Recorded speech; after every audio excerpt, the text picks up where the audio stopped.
Welcome to Endo Bites. We are hoping to be your go-to podcast for management of common endocrinologic conditions. This podcast is designed for primary care providers, students, fellows, and advanced practice providers, or anyone who is interested in managing endocrine conditions without a formal consultation with endocrinologists. I'm your host, Dr. Kidambi. I am the chief of the Division of Endocrinology and professor of medicine at the Medical College of Wisconsin. And I'm really thrilled to launch our first episode today. This podcast was born out of a simple idea. Endocrine conditions are very common, and often it's very hard to find a consultation for endocrine conditions. So we thought we would educate on common endocrine conditions so you can manage them in your own office. And whether you're brushing up on your patients you're seeing today or prepping for boards or just curious, we would like to help you learn endocrinology in 15-minute bite-sized episodes. So to kick things off, we chose a very common consultation to endocrinologist, osteoporosis. And we are going to start at the very beginning, starting with the fundamentals of bone health, because understanding how bone is built, maintained, how it's broken down is essential to understand how you treat disorders like osteoporosis as well as complex metabolic bone diseases. I'm joined today by Dr. Julia Shariff, assistant professor in the Division of Endocrinology and Molecular Medicine here at the Medical College of Wisconsin.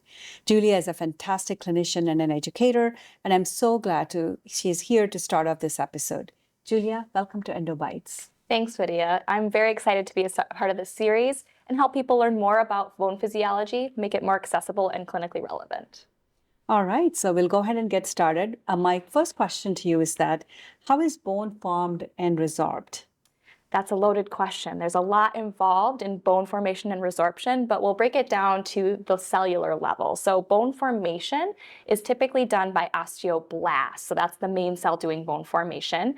These osteoblasts secrete different types of osteoid, which is organic bone matrix, the proteins and unmineralized bone, as well as minerals that are applied to the bone and allow it to form.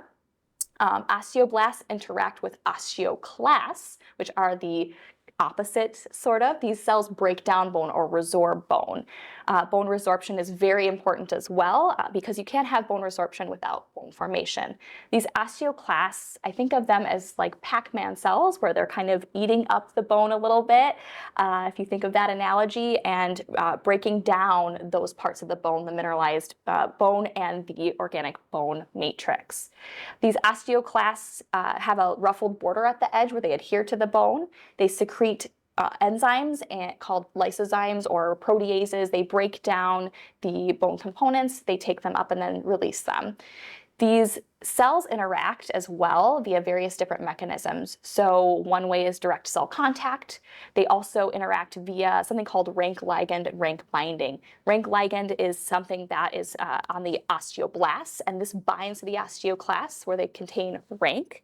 And this binding stimulates osteoclast differentiation and growth and involves both of these cells to allow for that communication. So they understand where one is resorbing, they can fill in and start with bone formation. So it's a very tightly coupled process and constitutes what's called bone remodeling.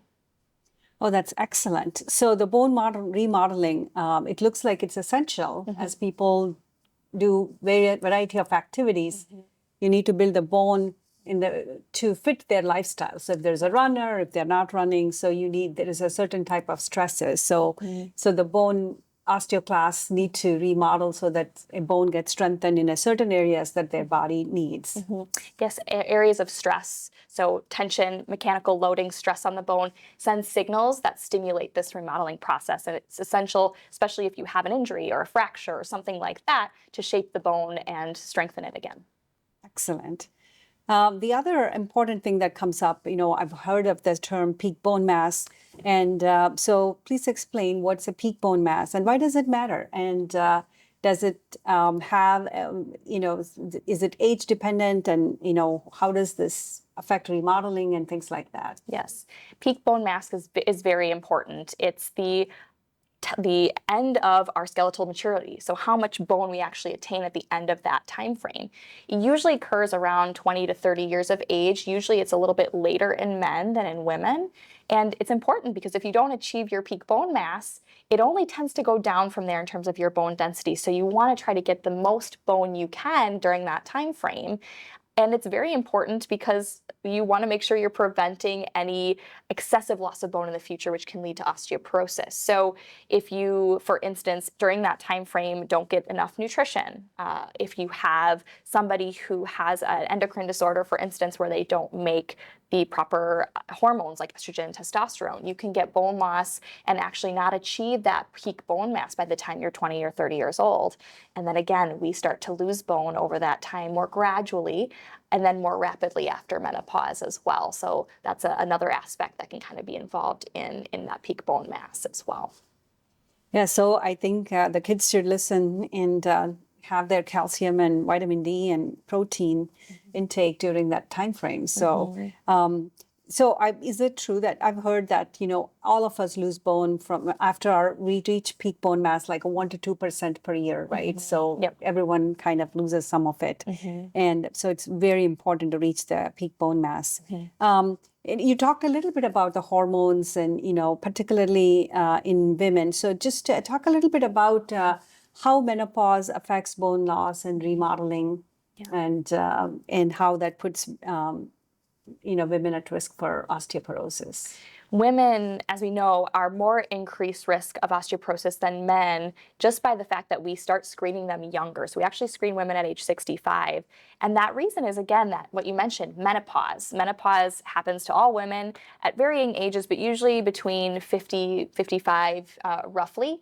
You can have that varying times. And when that happens, the estrogen level drops and we can get an increase in bone turnover, bone remodeling and bone resorption primarily. So the resorption tends to dominate. Even as we get older, resorption tends to outpace bone formation. So when this happens, we can lose the most amount of bone in that first 10 years after menopause. It's a very crucial time, that perimenopause, postmenopause timeframe. So ideally, it's great to have a little bit of that prolonging of estrogen. So that's where hormone replacement therapy comes into play, which we'll talk a little bit about later, because we do see that drop pretty dramatically. Men experience this drop to some extent with aging, but they don't have menopause. So they don't have a dramatic depletion of testosterone in that initial time frame. So that's why men don't get osteoporosis as early as women, but over time they can, because testosterone does start to wane. Thank you, Julia. That was very good. So this ends our first episode where we learned about how bone is formed and terminology that you might hear from the bone osteoporosis experts. We call funnily about as boneheads, or at least maybe it's at least it's an one endearing of our term. Yeah. So they often talk about peak bone mass and how there is accelerated bone loss around the time of menopause. So. And we hope that this quick dive into basics of bone resorption and formation sets a stage for our future episodes about how to diagnose and treat osteoporosis. So big thank you to Julia for sharing her expertise today, and all of your listeners for tuning in. And if you found this episode helpful, do not forget to subscribe, rate, and share it with your colleagues, students, and anyone who is interested in practical endocrinology. With that, I want to talk a little bit about the next episode of Endo Bites. We'll dig into building blocks of bone, which is bone and calcium. And Dr. Julia Shariff will return to answer questions on calcium and phosphorus. Thank you for listening.